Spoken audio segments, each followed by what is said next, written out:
Jadi lagu ini saya tulis ketika waktu itu saya sempat mau bunuh diri. Oh, karena orang Papua, setahu saya, mungkin belum pernah ada khusus di saya di Papua Selatan, belum ada yang pernah masuk ke label.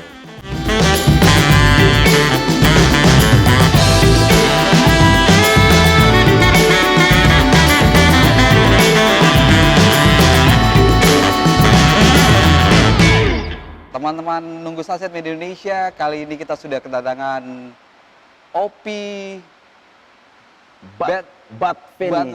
Bad Feni. Bad Feni. Keren namanya gitu kan. Iya. Keren. Selamat datang. Akhirnya kemerduan timur sampai ke Kedoya juga. Siap, Asik. benar. Langsung ya, maksudnya Siap. kapan mulai bermusik? Kalau bermusik mungkin dari umur 5 tahun. Ketika saya dulu masih di Merauke, masih di pedalaman, namanya pedalaman Asmat. Kemudian Asmat. Ya, pedalaman Asmat itu kampungnya tepatnya Sawaerma. Saya kenal musik melalui orang tua saya di situ. Setelah dari situ, saya pindah ke kota Merauke. Di situ baru saya mulai mengembangkan diri untuk lebih mengenal lagi karakter bermacam musik kayak gitu, Mas. Berarti hitungannya tuh dari kecil lah ya? Ya, dari kecil. Ada, maksudnya ada pengaruh dari keluarga kah atau family yang? Kalau orang tua saya sebenarnya bukan pemusik, malahan dia sebagai abdi negara, polisi, dengan mama saya guru. Jadi background kami itu bukan pemusik. Cuma orang tua saya mungkin kecintaan sama musik, ya dia didik kita jadi pemusik. Lebih tepat jadi penyanyi lah. Iya. Gitu. Dan ya itu salah satu yang bisa mempengaruhi Opi untuk akhirnya memilih musisi ya, menjadi musisi. Nah, perjalanannya deh, menurut kan bahwa kita masih tahu dalam tanda kutip seorang muda dari timur sana gitu kan bisa akhirnya sampai menembus ke musika, walaupun memang sudah banyak banget gitu kan kawan-kawan kita dari sana yang sudah menjadi gitu kan musisi yang besar gitu kan, sangat besar gitu kan, dan pastinya punya pengalaman tersendiri nih. Nah, Opi sendiri tuh bisa ketemu sama musika itu dari mana gitu? Ya, jadi tahun 2021 kalau tidak salah itu musim pandemi ya, pada waktu masih pandemi. Saya ada lihat di salah satu postingan teman saya dulu, Robi Gesya. Jadi di situ ada ajang pencarian bakat, salah satu provider juga yang ada di Merauke. Nah, juara satunya itu selain hadiah uang dan sign kontrak sama musika. Nah, saya lihat karena ini menarik, saya coba daftar, saya coba ikut.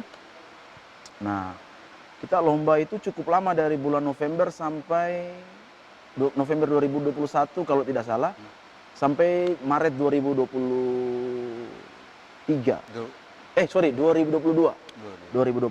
Nah, di situ perlombaannya saya mengikuti sampai tahap pengisian, dicari untuk masuk ke babak selanjutnya untuk menjadi perwakilan dari masing-masing kontestan. Kita beradu di situ, nah, dan akhirnya saya mendapat juara satu. Dan keren. Hadiahnya itu ternyata cuma duit dan cover lagu. Cover lagu, jadi tidak langsung dikontrak sama musika. Nah, di situ bawain apa dulu? Saya bawa lagunya Gesya, jadi hampir semuanya dari label musika. Ya. Betul. Saya bawa lagu itu, ya. Nah, pas juara saya dikontak sama tim musika ANR, Opi, kira-kira mau bawain lagu apa gitu. Oh, ada pilihan juga? Ada pilihan. Oke, sih. Saya tanya, Pak, ini juara satunya bukan dikontrak ya? Iya dong. Iya dikontrak, tapi cuma kontraknya untuk cover lagu aja. Sedangkan gini, yang menariknya itu gini Pak, jadi selama perlombaan itu, saya cerita ke belakang sebentar. Ketika mau final itu, internet di kota Merauke itu mati total, putus. Nah, biasanya yang setahu kita di Merauke, kalau ada konflik di Papua, berarti internet putus. I see. Nah, pada saat lomba itu ya mau tidak mau ya kita harus bisa cari akal atau cari alternatif yang lain untuk mengikuti lomba. Nah, di situ saya mengeluarkan biaya yang cukup besar untuk kita di situ namanya satelit, internet satelit. Jadi hanya internet satelit itu yang bisa. Ya, via satu Iya. ya. Mahal Nah, gitu ya. mahal, Pak. Mahal itu. Nah, di situ saya agak kaget karena juara satunya hasilnya tidak sebanding dengan yang saya sudah sudah keluarkan itu. Nah, tapi saya coba tawarkan saja, Pak, gimana? Ini ada lagunya saya. Kalau seandainya dari pihak musika mau dengar dan berkenan, berarti ya saya boleh bawain lagu saya. Tapi kalaupun lagu saya tidak menarik, berarti nggak apa-apa saya cover dari pihak musika. Oke, pas saya kirim, teman-teman musika responnya, ih bagus nih, Pi. Kapan ada waktu ke Jakarta? Saya bilang, boleh Pak, nanti mungkin sekitar tahun 2023 saya bisa ke Jakarta. Sampai ke Jakarta, langsung dikontak sama ANR juga, Pi, ini sepertinya dari pihak musika mau kontrak dari Bu Acin. Saya senang Bang, Keren. karena akhirnya perjuangan saya yang dari Festival? iya, itu akhirnya mendapat kontrak itu menurut saya itu suatu pencapaian yang betul-betul luar biasa. Kenapa Pak? Karena orang Papua, setahu saya, mungkin belum pernah ada, khusus di saya di Papua Selatan, belum ada yang pernah masuk ke label. Oh, I see. Nah, ini menjadi sejarah buat saya dan Papua Selatan? Iya, Papua Selatan. Nah, khususnya di musika. Nah, itu yang saya rasa perjuangan saya dari menyewa internet satelit sampai di kontrak sama musika itu sudah seimbang. Iya, nggak sia-sia lah, Nggak sia-sia, berdarah-darah nggak Pak, iya. sia-sia tuh kan. Nah, akhirnya saya pindah ke sini untuk menjalankan hobi dan betul-betul apa yang saya inginkan untuk di dalam dunia bernyanyi ini. Kira-kira begitu. Jadi ceritanya, artinya Mas. sekarang sudah stay di Jakarta? Ya, Untuk meniti karir lebih jauh di...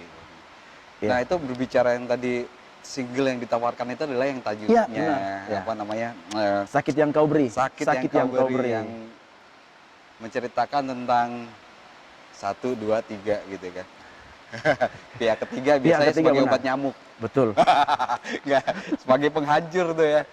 Nah, itu kok kebayang sih atau kok tiba-tiba kepikiran gitu untuk menulis lagu ini gitu. Inspirasinya dari mana gitu? Iya, jadi sebenarnya di balik lagu ini sebenarnya ada sosok wanita yang Sorry, ini pengalaman pribadi. Pengalaman pribadi. Iya, pengalaman pribadi. Jadi, sakit juga dong. Jadi lagu ini saya tulis ketika waktu itu saya sempat mau bunuh diri.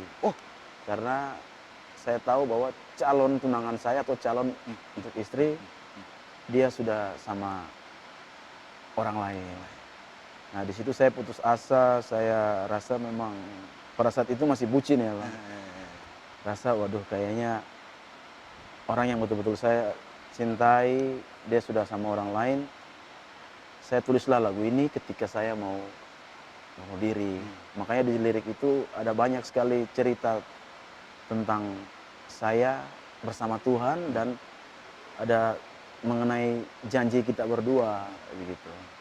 Di lirik lagu itu. Kalau ditelusuri baik-baik ya gitu. Dalam banget ya. Makanya ini kalau menurut gue keren, maksudnya gini ya. Untuk teman-teman nunggu saja juga bahwa sesuatu yang patah atau sesuatu yang fatal atau ya ibaratnya adalah yang bisa menghancurkan itu kalau dilihat dari segi positifnya tuh bisa menjadi apa namanya, kita bisa melawan gitu kan hal-hal itu dan bisa menghasilkan sesuatu, ternyata bisa dari pengalaman buruk itu bisa menciptakan hal-hal yang menjadi lebih positif, larinya ke sana kan. Dan kalau sepengetahuan gue atau orang-orang juga pernah ngomong kalau jadi musisi emang lo harus patah dulu men, biar dalam kan. Pasti itu. Makanya tadi dalam banget tuh. Pasti. Dari lirik, pembawaan, penghayatan, gila gitu. Jadi untuk single ini yang paling bagian tersulit adalah bagaimana lo memflashback kembali. Iya. Lagu ini ketika saya buat musik video, Bang, saya sempat menangis karena lagu ini dalam sekali dan cukup mengena di saya ketika saya bernyanyi ulang atau ketika saya lihat musik video saya di YouTube. Gila, ini betul-betul jalan cerita yang pernah saya lakukan. Itu yang membuat saya ternyata memang keren juga ya ketika patah hati tapi kita dapat menginspirasikan. Yes. Itu Menjadikan mahal, Pak, sebuah yang mahal. positif yang Iya, gila itu. iya, Gitu. mahal itu. Tapi semoga jangan lagi, Pak. Janganlah, Iya, karena kan memang sudah benar, sekarang gitu iya. kan. Tapi ya eh, banyak sih maksudnya kayak gue dengar kayak Nadine Amiza, Kunto Aji juga dia kan punya pengalaman yang buruk Betul. juga kan dalam hidupnya, tapi dia bisa termasuk lo juga bisa Ya. melarikan itu menjadi suatu hal yang positif, membuahkan sebuah karya yang semoga menjadi inspirasi, gitu. Iya. Pasti menjadi inspirasi teman-teman Nunggu Sunset itu sendiri. Nah, memilih musisi dari kecil, artinya memang itu menjadi sebuah cita-cita berarti kan? Betul. Gitu kan. Nah, kenapa akhirnya lo beralih atau memutuskan untuk menjadi solois bukannya band atau grup? Memang awalnya saya dulu band ya. Oh, Dulu oke. awalnya saya band, cuma saya lihat untuk sekarang band di industri ya, di industri saya rasa agak susah karena sudah banyak nama-nama besar yang sudah berkiprah dan saya rasa kalau solo lebih gampang karena cuma saya sendiri aja. Kalau bareng teman-teman lagi butuh banyak kepala, banyak pemikiran dan Iya, ego yang iya. yang satu punya ego ini, yang ini. Nah, Dan bahkan bisa menyebabkan bubar kayak gitu. pasti ya. Jadi saya rasa lebih bagus solo deh. Oke. Lebih simpel, lebih enak itu aja. Dan bebas merdeka Bebas, gitu iya, kan. kita mau kemana bebas gitu. Iya, iya, iya, iya. Ya, maksudnya hal itu bisa menjadi solusi lah ya. Betul. Gitu kan. Iya. Maksudnya bermusik, iya bisa banyak pilihan lah ya. Iya. Bisa menjadi solo ya. Band, kalau band juga pasti ada trik-triknya supaya tetap berjalan dengan baik kan. Gitu. Menjadi Betul. solo ya tanggungannya cukup besar tuh Iya. kan. Dengan banyak varian kebutuhan dalam bermusik, lu sendiri yang Iya. ininya apa, mengcovernya itu sendiri. Next project apa? Next project masih tetap lagu tetap masih di Putus Cinta. Saya akan coba nanti pengen keluarin single juga. Oke. Tapi ada project yang pengen saya duet sama cewek. Saya pengen ada satu project yang duet tapi dengan lawan jenis biar Dapat ya itu filmnya. iya dapat apa ya, menantang juga sih. Ini udah diajukan sama musika ke musika atau memang kira-kira pilihannya ke siapa udah ada pilihannya? Sejauh ini sih ada beberapa nama yang bocorannya sudah dong. ya. Bocorannya dong kira-kira. Ada beberapa nama tapi nanti mungkin teman-teman bisa lihat aja ke depan ketika Oke, saya sudah berduet nanti. Ya, siap, Biar siap, menjadi siap, rahasia siap. juga. Oke, surprise saya buat penonton Iya. juga ya. Ya. Untuk single keduanya tuh gue bakal berpasangan mungkin gitu Ya, kan. mungkin. Dengan Ya. berduet maksudnya. Ya. Harapan lo sebagai musisi mau untuk untuk khususnya buat lo sendiri dan buat Indonesia. Ya, saya pengen karya saya bisa menjangkau sampai ke pelosok-pelosok Indonesia dan bisa disukai banyak kalangan, mungkin dari anak kecil, remaja, dewasa sampai orang tua. Bisa banyak menginspirasikan khususnya teman-teman di Papua. Bisa menjadi teladan juga bagi banyak orang dan mungkin berguna untuk bangsa Indonesia. Itu dari Oke, saya. oke. Semoga sukses untuk Opi. Amin. Ditunggu single-single kedepannya. Siap, Mas. Semoga tetap menjadi inspirasi. Selalu berjaya dan berkarya. Amin.